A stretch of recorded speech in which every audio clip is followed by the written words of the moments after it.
Bismillahirrahmanirrahim. Assalamualaikum warahmatullahi wabarakatuh. Alhamdulillahi rabbil alamin. Wa bihi nasta'inuhu ala umurid dunya waddin. Asyhadu an la ilaha illallah wahdahu la syarika lah. Wa asyhadu anna Muhammadan 'abduhu wa rasuluh. Allahumma salli wa sallim ala nabiyyina Muhammad. Amma ba'du. Jamaah kaum muslimin rahimani wa rahimakumullah. Alhamdulillah, kita bersyukur kehadirat Allah Subhanahu wa taala pada malam hari ini maghrib, khususnya kita mengistimewakan waktu. Bukan hanya meluangkan waktu saja, tapi kita istimewakan waktu. Memang kita gunakan dalam bentuk melaksanakan kewajiban, karena kita sadar kita menjadi hamba Allah Subhanahu wa taala. Kita menjadi salah satu dari ciptaannya yang diberikan tanggung jawab untuk melaksanakan ketaatan dan juga kebaikan. Bahkan Rasulullah sallallahu alaihi wasallam di dalam salah satu riwayat hadis beliau mengatakan, khairun nas man tala umruhu wa hasuna amaluhu. Khairun nas, manusia terbaik. Siapa dia? Man tala umruhu, yang usianya panjang tapi masih koma. Wa hasuna amaluhu, dan yang banyak dan baik amal perbuatannya. Karena usianya panjang, panjangnya usia digunakan untuk banyak beramal kebaikan. Maka Nabi Muhammad sallallahu alaihi wasallam, beliau ada rasa ghibthah, ada rasa meri atau minder, ya. Tapi ini bukan negatif, ini positif. Ketika di dalam Al-Quran disebutkan Nabi yang kedua terbanyak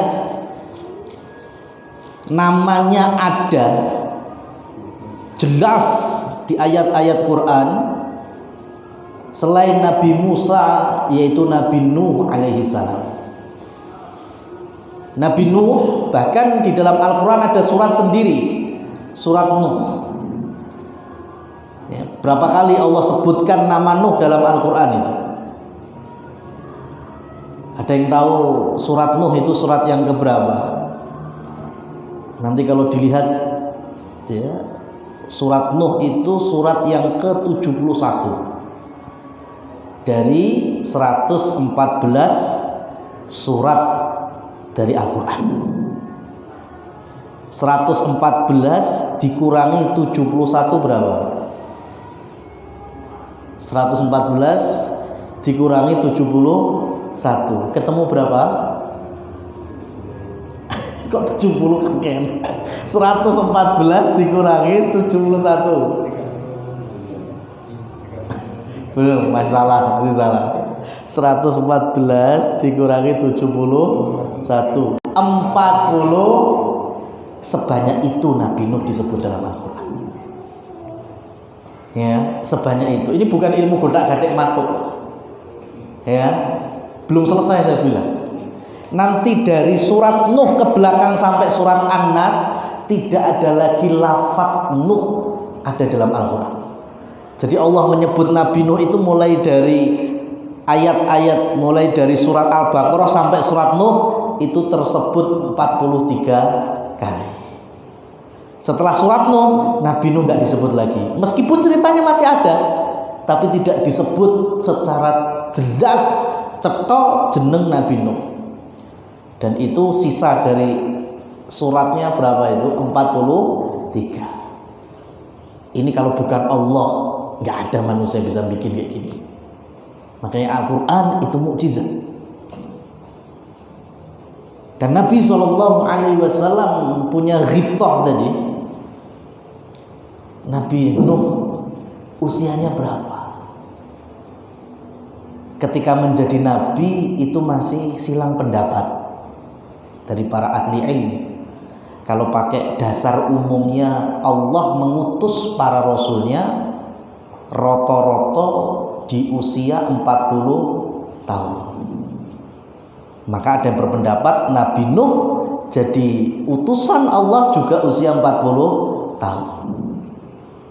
Tapi banyak lagi yang berpendapat Nabi Nuh itu diutus menjadi utusan Allah, jadi Rasul itu usianya 150 tahun. 150 tahun. Kenapa? Karena di usia 100 tahunnya Nabi Nuh itu masih ketemu dengan mbah buyute. Siapa itu? Nabi Adam alaihissalam. Ada riwayat mengatakan demikian. Nabi Adam itu kan ke Nabi Nuh 10 abad, berarti 1000 tahun. Maka Nabi Nuh itu masih nemoni zaman buyutnya itu. Sampai Nabi Adam wafat, Nabi Sith juga kemudian gak ada, tinggal Nabi Idris di zaman itu. Maka kemudian Allah jadikan Nuh Rasul yang pertama. Sekarang jadi Nabi usia 150. Usia dakwahnya 1000 kurang 50. Habiron 950. Ditambah 150. Hayo wis pinten? 1100. Dan Allah berikan usia Nuh setelah selamat. Nabi Nuh alaihissalam setelah selamat di Bahtera ya, Allah selamatkan dari azab banjir bandangnya, itu masih Allah berikan 150 tahun lagi baru Allah wafatkan. Berarti 1100 tambah 150 nek 1250, nyaris 1,3 1300 tahun usia Nabi Nuh. Lah kuwi nabi. Berarti kan panjang usianya. Banyak apa enggak amalnya kira-kira? Banyak. Maka enggak heran kalau dalam Al-Quran Nuh disebut abdan syakura, ya, hamba yang bersyukur, hamba yang soleh, karena sepanjang usia itu diisi dengan kebaikan. Dan Nabi Muhammad umatnya enggak seperti Nabi Nuh. Nabi Muhammad sendiri juga enggak sepanjang usia Nabi Nuh. Makanya kemudian Allah turunkan salah satu surat yang ayatnya ada keutamaan satu kebaikan dikerjakan di malam itu yang kita kenal dengan malam Al-Qadr, Lailatul Qadri. Al-Qadr dalam tafsir diantaranya syaraf, yaitu malam kemuliaan, khairum min alfi syahrin. Nah, itu yang cukup mengembirakan Nabi Shallallahu Alaihi Wasallam. Satu kebaikan, satu amalan, satu kesolehan yang dikerjakan ngepasi Allah turunkan Lailatul Qadar, maka bernilai 1000 bulan. Nah, jamaah yang dirahmati oleh Allah Subhanahu wa taala, konsep Lailatul Qadar ini meskipun kita bulan Ramadan, bukan di bulan Ramadan, tapi juga bisa kita jadikan patokan bahwa nyaris tidak ada amalan yang motivasinya melebihi motivasi kita melakukan ibadah selain di malam Lailatul Qadar. Artinya Lailatul Qadar itu nggak ada tandingannya. Sepakat apa tidak kalau malam paling utama dalam satu tahun malam Lailatul Qadar? Sepakat kan? Sepakat juga bahwa malam Lailatul Qadar keutamanya melebihi dari 1000 bulan. jenengan sedekah, jenengan sholat, jenengan tilawatul Quran, jenengan melakukan apapun sekecil dari ibadah itu bernilai kita mengerjakannya selama 1000 bulan tersebut. Kalau ada motivasi yang melebihi itu, rata-rata Rasul Shallallahu Alaihi Wasallam memberi narasi gimana? Fajazauhu indallah. Balasannya itu hanya ada di sisi Allah Subhanahu wa Ta'ala. Itu udah nggak bisa tertandingi lagi. Ya. Jamaah yang dirahmati oleh Allah Subhanahu wa Ta'ala, maka khairum min alfi syahrin ini kita jadikan pakem untuk menilai ibadah itu ada kemuliaannya atau tidak. Karena hari ini saya itu sebetulnya pengen nyampaikan, hari ini kaum muslimin itu sudah hilang yang namanya afaf. Ya, ini adab dan akhlaknya Islam ini. Afaf itu artinya al-imsak awis saum, as-siyamu. Dalam makna bahasa itu menahan diri dari sesuatu yang haram atau menahan diri dari sesuatu yang tidak pantas. Itu yang namanya afaf. Dan itu miliknya Islam. Yahudi, Nasara, Majusi nggak punya ini. Makanya di dalam potongan surat Al-Baqarah, wa qalu kunu hudan aw nasara tahtadu.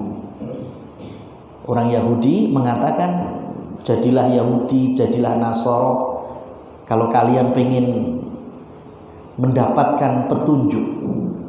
Lek dicap pengen bener, dicap keren, dicap apik, dadio Yahudi, dadio Nasara. Itu sudut pandangnya Yahudi. Ya, itu digaungkan dari zaman ke zaman. Pokoknya lara koyong ini gak keren. Nah itu sudut pandang Yahudi.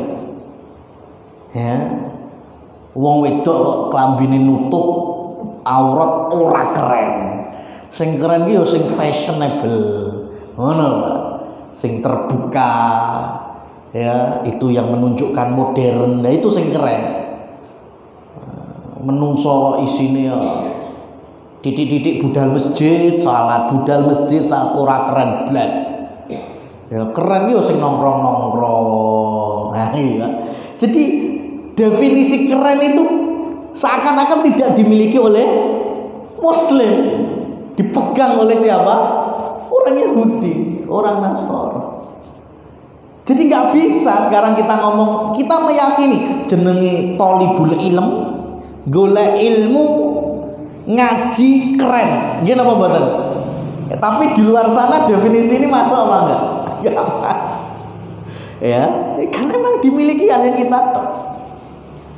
Nah, afaf ini yang sekarang mulai hilang. Ya, sekarang mulai hilang. Contohnya saja ya. Ya, sesuatu yang enggak pantas, enggak sabar. Ya, ada hadis nubuat, ya. Di antara tanda kenabian Rasul menyampaikan sesuatu yang belum terjadi di masa beliau. Di antara hadis ini, hadis dalam riwayat Sahih Muslim. La taqumus sa'ah. Kiamat ora bakal teka hatta ta'udal Arab mahrujan anhara. Kiamat ra bakal teko sampai tanah Arab balik dadi ijo subur mengalir sungai-sungai. Ini hadisnya aslinya panjang. Ya, ada permulaannya, pertengahannya, penutupannya. Hari ini ada sebagian kaum muslimin yang berangkat umroh di bulan dari September ya, dari November, Desember, Januari ya, ngepasi musim dingin. Kalau di kita di Indonesia itu cuma ada 2 musim, kira musim rendeng, musim tiga. Lek ono tambahan mesti musim buah-buahan. Lha saiki musim napa, Pak? Rambutan mbek duren. Ya. Masalah geografis, mung loro tok. 3 ambek rendeng. Di Arab punya 4 musim. Bahkan dalam Al-Qur'an pun surat Quraisy, ila fihim rihlatas syita'i wassaif. Ono syita musim adem, ono saum musim panas.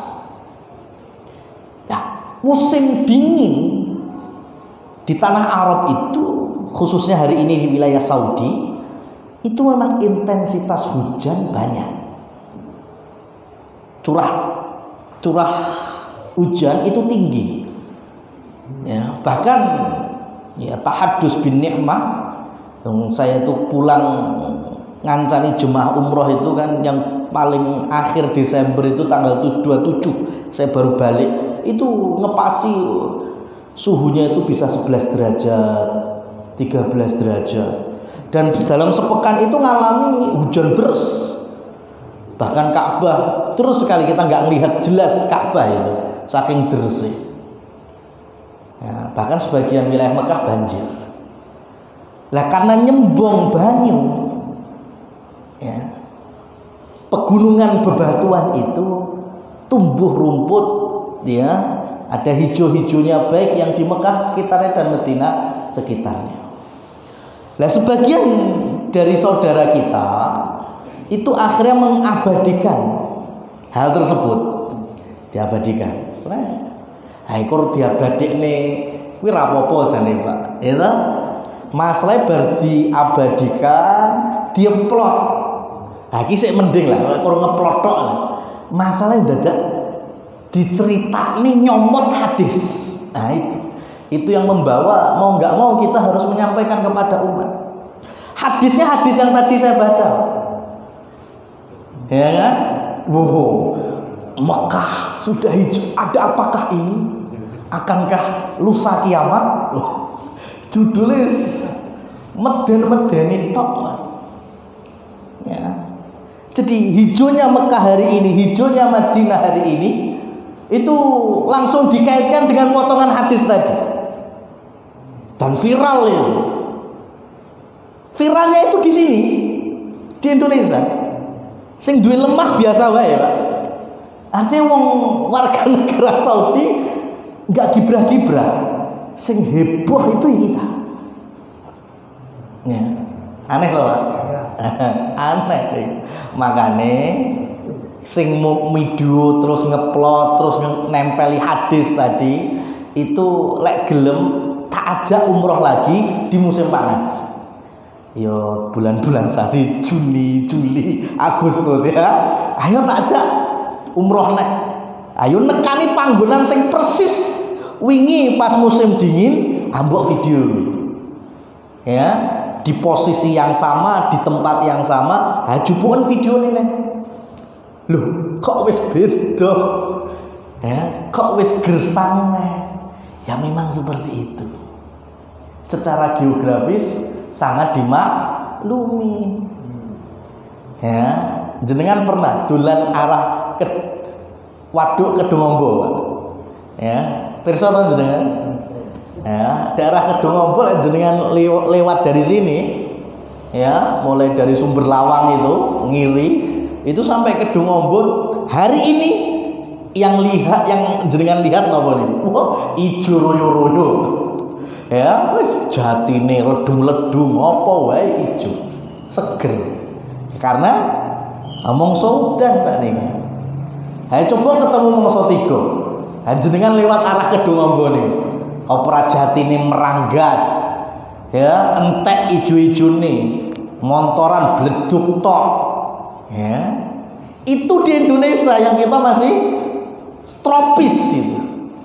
Apalagi di Mekah dan Madinah, khususnya 2 tanah suci ini. Hari ini tumbuh hijau-hijau itu, ya, tapi di musim panas nanti gersang lagi, ya secara geografis seperti itu. Makanya hadis yang dimaksudkan oleh Rasul Shallallahu Alaihi Wasallam, kiamat tidak akan tegak kecuali tanah Arab akan kembali subur dan mengalir banyak sungai. Itu ibaratnya awake dhewe ning Tawangmangu. Tahun wingi jenengan tentang Mangu, ijo napa mboten? Subur. Tahun niki pun tentang Mangu, lewat lah. Subur napa mboten? Subur tasih. Tahun ngarep lewat tang maune subur meneh. Tetap seperti itulah tafsir dari hadis Arab itu subur. Bukan ketika musim dingin ya ada hujan ya subur hijau, kemudian ketika musim panas gersang lagi. Mboten ngoten niku. Ya, tapi karena kita nggak sabar, asal upload, asal gotak gatuk nih nyomot hadis tadi, akhirnya banyak kaum muslimin yang terfitnah. Ya, meden-medeni tok isinya. Itu tanda-tanda kiamat tuh banyak. Lah sing heboh kok sing kaya ngene tok.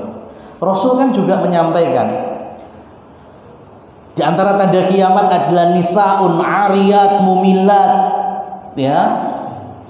Wanita-wanita yang memakai pakaian tapi telanjang.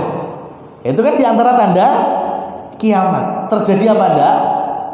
Terjadi. Heboh napa mboten? Biasa wae. Biasa, enggak heboh. Bahkan ketika kalian pada bermegah-megahan dalam membangun Baitullah, masjid, ya. Podo apik-apik masjid makro-makro, mewah-mewah, tapi jamaahnya semakin sedikit. Di antara tanda kiamat juga tadi terjadi heboh, biasa aja. Ya, biasa aja. Bahkan uququl walad liwalidihi, durhakanya anak terhadap orang tuanya itu bagian dari tanda kiamat. Hari ini terjadi anak durhaka ke orang tua. Wih, banyak Pak. Banyak. Ya, saya cerita sedikit nih. Saya termasuk korban Pak. Meskipun saya bukan orang tuanya asli, saya cuma ketemu ya orang tua guru. Ya, saya tuh ada murid-murid yang masih anak-anak, ada yang masih remaja. Saya baru saja balik dari rumah tuh liburan tuh. Pengennya meskipun bukan saya pengajarnya, jenenge siksa panggonan, siksa pondok, siksa ini, pengennya ya ada rahmatnya, ada kasih sayangnya. Ya ketemu, papasan tak salami, tak tekoni piye prayanmu. Ya gimana liburannya? Ya, kan wajar loh. Nah itu kula ternyata dapat jawaban sing rodok ngelus dodol. Ya, kalau tangleti adik-adik nih, gimana liburannya enak? Ya, iya. Kamu nanya, kamu bertanya-tanya. Wah ini mesti gawan kau omah. Ya, ini kurban perayaan ini. Ya, nggak mungkin loh. Kalau nggak boten percaya ustaz ngajari ngono. Ya, mesti ini kurban dari selama liburan. Enten apa mboten, Pak? Itu bagian dari tanda kiamat, tapi enggak heboh. Ya, kaum muslimin yang semakin jauh dari agamanya, semakin dekat dengan agama dan keyakinan Yahudi dan Nasara banyak, tapi enggak heboh. Ah perkara suket tukul ning Mekah malah heboh dhewe. Ada apa ini? Ya, karena tadi hilangnya sabar dan tidak punya afaf. Ini nggak pantas, nggak perlu diupload. Ya, nggak perlu kemudian kita ngutak-ngatik dalil. Kalau pengen ngaji silahkan, ayo kita ngaji. Ya, kita bahas hari kiamat, tanda-tandanya, itu lebih baik. Ya, daripada kita hanya mempritili potongan, bukan satu hadis lagi, potongan dari hadis kemudian dikaitkan dengan fenomena alam, wah ini malah bisa ngerusak. Ya. Nah, jamaah yang dirahmati Allah Subhanahu wa taala. Di antara tanda kurang sabarnya juga, kita ambil contoh. Ya, ini contoh dakwahnya para nabi dan para rasul. Allah turunkan di antaranya Nabi Syuaib untuk masyarakat Madyan. Masyarakat Madyan itu masyarakat yang problemnya, masalahnya adalah ekonomi. Ya, nggak jauh dari ekonomi. Sing nakal-nakal, sing preman-preman, gaweane pungli, begal. Ya. Yang di pasar, wah, timbangan ra bakal jujur. Itu masalah masyarakat Madyan. Nanti ada lagi masyarakat Sadum, Allah turunkan Nabi Lut alaihissalam. Masalahnya bukan ekonomi, masalahnya adalah sosial, penyimpangan, hasrat birahi. Kemudian di Mesir Allah kirimkan Musa dan Harun alaihi wassalam untuk masyarakat yang sedang dipimpin oleh Fir'aun, sedolim-dolimnya manusia dan pemimpin saat itu. Seperti halnya Nabi Ibrahim, ya, untuk kepemimpinannya Namrud. Nah, kalau badhe tanglet, Allah kira-kira memerintahkan Nabi Syuaib, Nabi Lut, Nabi Musa itu dengan perintah yang beda-beda. Hei Syuaib, ajarono masyarakatmu masyarakat sing jujur lho. Neng pasar jujur, sing preman-preman tobat. Hei Lut, kembalikan fitrah masyarakatmu kuwi. Ya, lanang yo demene kuduke mbek wedok. Aja lanang demen lanang. Musa, Harun, masyarakatmu iki akeh. Rakyatmu iki ewen-ewonan. Atusan ewu Bani Israil. Lha piye carane iso nggulingne Firaun? Diperangi apa diberontak ngono kok. Engko lek Firaun kalah, genti kowe sing dadi pemimpin. Kira-kira itu perintahnya Allah kepada mereka, atau untuk semua utusannya ini dengan problem masyarakat yang beda-beda, Allah perintahkan hanya dengan satu perintah, baik itu ke Syuaib, ke Musa, ke Harun, ke Lut, ke Ibrahim, dengan firman-Nya ani'budullaha wajtanibut taghut. Kira-kira perintah Allah yang pertama apa yang kedua? Yang kedua, itu misi paling utama setiap para rasul, untuk mengenalkan umatnya, masyarakatnya, ani'budullah, supaya mereka betul-betul menyembah, beribadah hanya kepada Allah, ikhlas hanya kepada Allah. Itulah makna dari tauhid kan itu. Gimana mereka bisa mengenal Allah, iman kepada Allah? Berarti kalau mengenal Allah, mengenal pula sekutu-sekutunya, syiriknya, berhalanya, sesembahan-sesembahan selainnya, itu harus diingkari semuanya. Itu perintah Allah. Apapun bentuknya masalah yang ada, ternyata solusi utamanya apa? Masyarakat itu punya iman. Ya, di situ sebetulnya. Baru kalau masyarakat itu kenal Allah, mosok wong kenal Allah, paham surga palam neraka, mosok yo meh maling, Pak. Ya mikir-mikir bareng begal. Ya kan punya iman. Nah, mosok wong duwe iman kok pengen melanggar, mosok lanang mbek lanangan.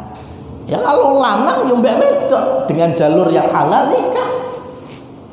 Kan gitu. Itu orang kalau punya iman. Makanya Nabi Muhammad SAW ketika dakwahnya sedang sempit, istrinya Khadijah wafat, pamannya Abu Thalib wafat, Ya, tahun itu dikenal dengan Amul Huzni. Nabi merasa sempit sekali hidup ini. Dakwah semakin ditekan. Maka malaikat Jibril saat itu meminta Nabi SAW untuk memilih di antara dua perkara. Ya, antakuna malikan au abdan wa rasuluhu. Ya Muhammad, pilih satu. Kamu jadi pemimpin, ya, menguasai Arab, bukan hanya Mekah, Arab. Atau kamu tetap menjadi hamba dan rasulnya. Kira-kira Nabi Muhammad milih yang mana? Pilih pundi, pilih pundi. Jadi pemimpin atau jadi hamba dan rasulnya? Pilih yang nomor 2. Hamba dan rasul. Jawaban ini sebetulnya bukan jawaban pertama kali. Karena dulu di awal dakwah di Mekah, ya, tokoh-tokoh Quraisy ingin membubarkan dakwah tauhidnya Rasul Shallallahu Alaihi Wasallam, didatangi Nabi di hadapan Abu Thalib. Nabi diberikan pilihan, "Hei Muhammad, jalukmu ki apa? Kowe njaluk kaya, kita kumpulkan seluruh harta masyarakat Mekah, kita berikan kepadamu. Kowe dadi wong sing paling sugih sak Mekah. Apa sing keloro? Pengen perempuan yang cantik, maka kami siap menikahkan engkau dengan wanita Arab tercantik. Atau pengen kekuasaan? Gampang, engkau kita jadikan raja Arab. Kasih kursi kekuasaan. Asalkan satu, tinggalkan dakwah tauhid." Apa jawaban Nabi saat itu? Nabi bilang kepada pamannya, "Wahai pamanku, andaikan di tanganku ini ada bulan, ada matahari, ya kurang apa kowe duwe bulan, duwe matahari. Ora nek Singosaren tok ya. Matahari misalnya ya. Andai saja ada bulan dan matahari, ya aku tidak akan pernah meninggalkan dakwah ini." Itu kekokohan Rasul Shallallahu Alaihi Wasallam. Sekarang gini, awake dhewe mbek Nabi Muhammad cerdas pundi, Pak? Pinteran pundi? Pinter Nabi? Sepakat to nih? Enek sing ngerasa luwih pinter karo Nabi Muhammad. Mboten enten. Orang yang cerdas sekalipun hari ini tidak akan bisa mengalahkan kecerdasan Nabi Muhammad Sallallahu Alaihi Wasallam. Ketika Jibril ngasih pilihan, jadi pemimpin, penguasa, atau hamba dan rasulnya terus bisa berdakwah, Rasul pilih nomor 2. Apakah saat itu Rasul gak bisa mikir gini, Mas? Ini umpama ya, Rasul pilih sing nomor pertama. Aku milih jadi pemimpin wae. Wah, mayan, engkau tak rubah saka dhuwur. Aku jadi pemimpin kan, gue iso ngrubah ke undang-undang, ya kan, ke kebijakan, peraturan. Warga Mekah tak kon dadi Islam kabeh. Bisa nggak Nabi SAW mikir seperti itu? Ya mudah sekali, tapi memang bukan itu solusinya. Maka sampai hari ini pun Islam bukan tujuan utamanya kekuasaan. Ya, bukan kekuasaan. Islam tujuan utamanya. Tujuan kita dakwah itu li'i'la'i kalimatillah, untuk meninggikan kalimat Allah, menyampaikan tauhid ini seluas-luasnya, selebar-lebarnya. Ya, bukan untuk kekuasaan. Karena Rasul tidak milih itu. Padahal di hadapan beliau kekuasaan itu cetol. Nah, ini kritikan dan masukan bagi sebagian saudara kita, masih didik pokoknya kon dhuwur. Lah bangun omah kok gendeng sik, pondasi boto ya ora munggah, kira-kira dadi napa mboten? Mustahil. Mustahil. Bagaimana kita bisa menguatkan pondasi, boto-boto munggah bakok? Lah wis arek gendenge engko pengen kayu, renge pengen napa sakniki? Bajaringan. Lah wis gampang. Ya, karena es pondasine kuat, boto-botone wis bakok, wis ngadeg sudah. Mau atap mau didesain seperti apa itu bonus. Ya bonus. Dan ketika kalah dalam kekuasaan hawa nafsu tadi, akhirnya bisa pengen berontak, pengen melengsarkan. Nah ini apa lagi? Nggak ada.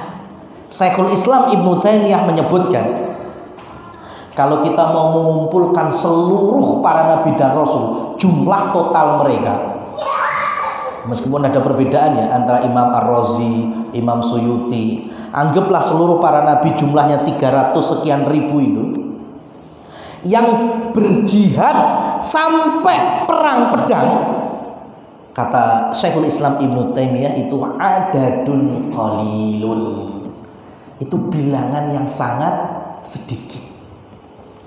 Nabi Muhammad diantaranya, ya, dalam kehidupan beliau jihadnya sampai jihad perang.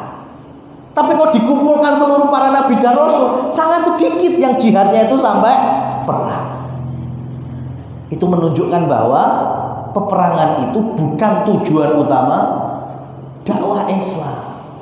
Dakwah Islam itu dakwah yang bisa mengenalkan tauhid, rahmatan lil alamin. Seluruh alam semesta ini mengenal bahwa semuanya ini adalah karena Allah, semua itu atas kehendak Allah, dan seterusnya dengan keimanan, ya, pengetahuan hamba kepada Allah Subhanahu wa taala.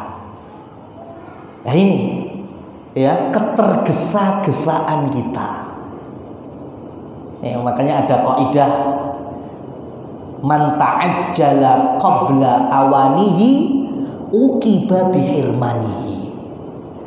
Man ta'ajjala qabla awanihi, siapa yang tergesa-gesa saat durung wayahe, urung tahapane, urung levele, kok ngotot, ya, pengen gendang-gendang, itu ya, man ta'ajjala qabla awanihi uqiba bihirmanihi, akibatnya dia tidak akan sampai ke tujuan yang dimaksud. Dalam beragama juga seperti itu. Ya, nggak bisa kita langsung pengen dadi wong sing walim, ora nate sinau. Ya, pengen wong sing soleh, lo ibadah wae orang kading. Ya kan? Nah, gimana bisa? Cuma impian, cita-cita, angan-angan tok nih.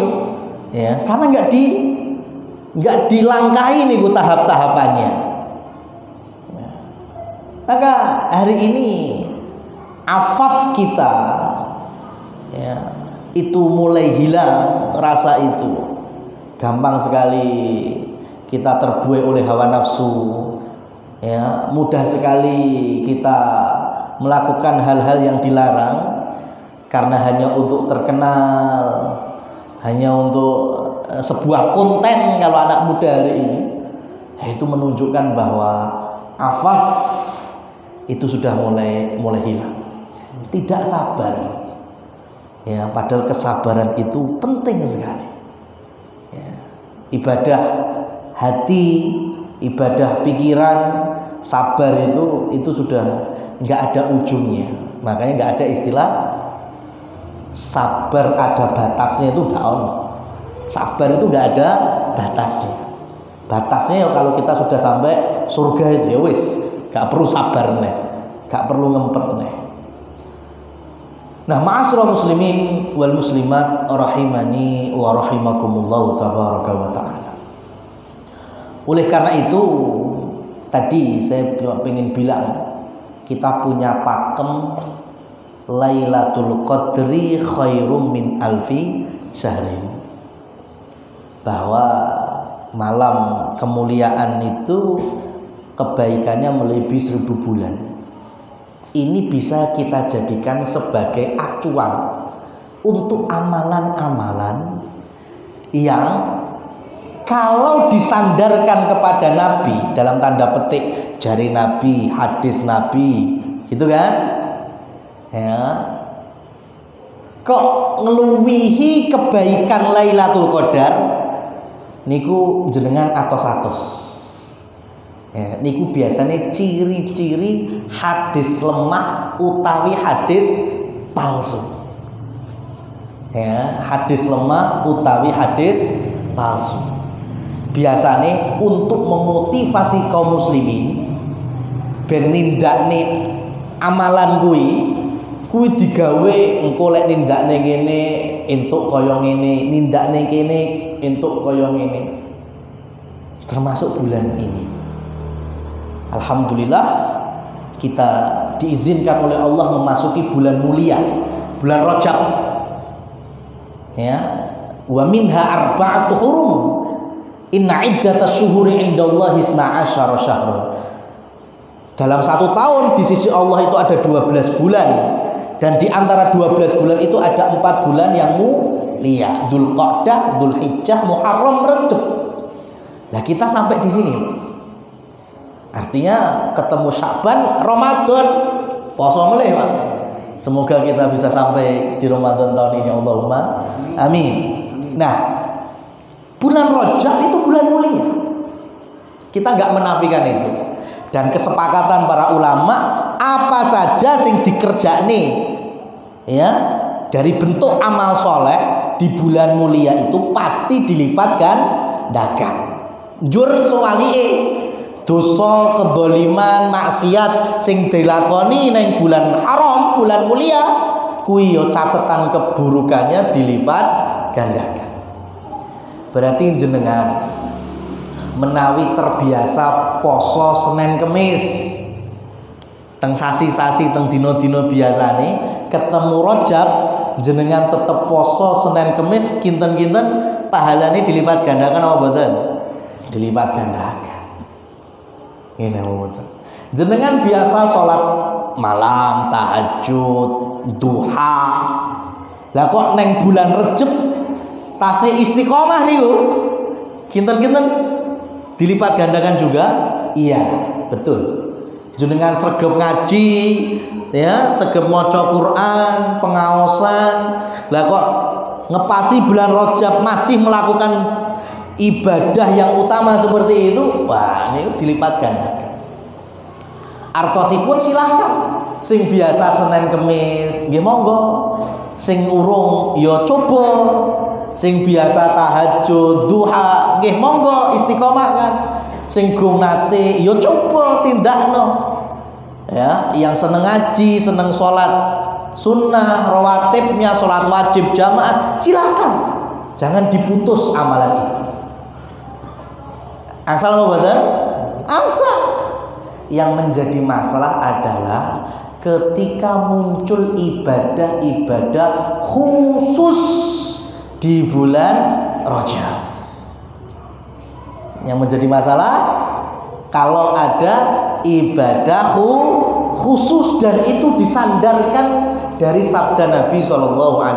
Contohnya, wong sing poso neng bulan Rajab 5 dina engko dibukane 5 pip lawang surga. Wong sing poso 8 dina engko dibukane 8 lawang surga. Sapa sing paling akeh poso neng sasi Rajab ganjarane ngumpuli ibadah 1000 tahun. Nah niku. Tadi Lailatul Qadar berapa tadi? 1000 bulan. Lah saiki lek poso Rajab 1000 tahun makjane. 1000 tahun mbek 1000 bulan akeh ndi? 1000 bulan mbek 1000 tahun akeh ndi? 1000 tahun kan? Padahal yang malam paling utama tadi apa? Malam Lailatul Qadar.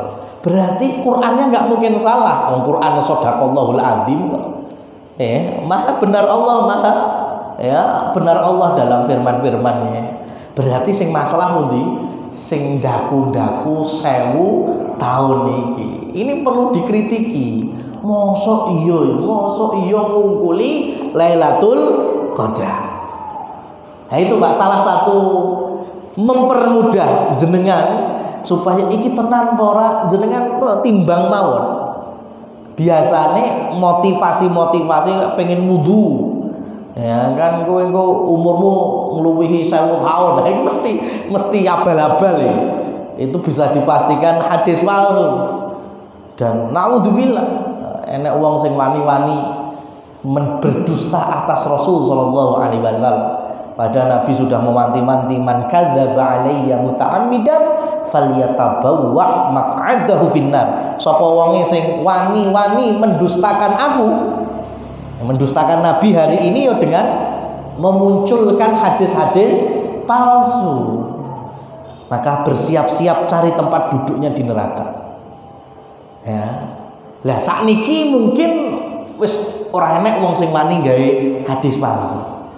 Tapi hati-hati, di antaranya mensupport tersebarnya hadis palsu. Dengan apa?